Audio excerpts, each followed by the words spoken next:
দেবো? একটু মুখটা তুলো, জানমরি দেখি। বাহ, কি সুন্দর দেখছো তো তুমি, একবারে পরীর মতো। আমার এই পর্যন্ত 9টা বিয়ে করা হইলো, কিন্তু তোমার মতো সুন্দরী বউ একটাও পাইনি। আমার আর দোষ হইছে না।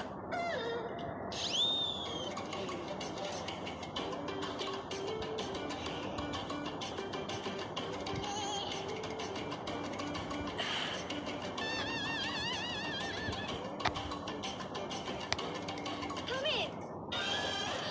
কি হলো? বাসর করার আগে আমার একটা শর্ত আছে। কি শর্ত? তোমার সব শর্তে আমি রাজি আছি। দেখছেন না আমি কত পাতলা আর আপনি কত মোটা, আমাদের ঠিক ম্যাচ আছে না? হ্যাঁ, দেখছেন না আপনার পেটটা কেমন ধামার মতন মোটা হয়ে গেছে।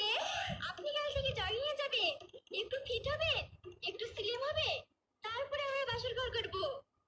ঠিক আছে সোনা?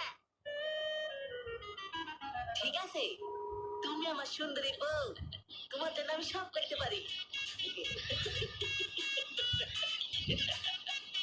নাও শুয়ে পড়ো।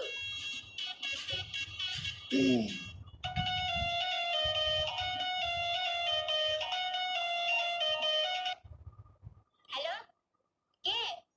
আমি সেলিম। হাসি আছে বাড়িতে? হাসি একটু ফোনটা দেবেন? না, হাসি নেই এখানে, হাসি বলে কথা থাকে না। কি? এটা তো হাসি নাম্বার। না না, আপনি মিথ্যে কথা বলছেন। হাসিকে ফোনটা দেন। এই তোমাকে বললাম না এখানে হাসি বলে কথা থাকে না। এভাবে বারবার ফোন করলে আমি কিন্তু অন্য ব্যবস্থা নিব। রাখো ফোন। এটা কি হলো? হাসির মা আমার সাথে এরকম ভাবে কথা বলছে কেন? হাসির কি কিছু হয়েছে নাকি?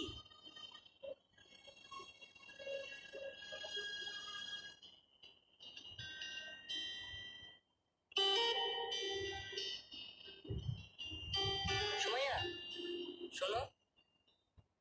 কি হলো বলো? কি ব্যাপার গো? কদিন থেকে হাসি টিউশনে আসছে না, কলেজেও আসছে না। ওর কি কিছু হয়েছে? তুমি কিছু জানো?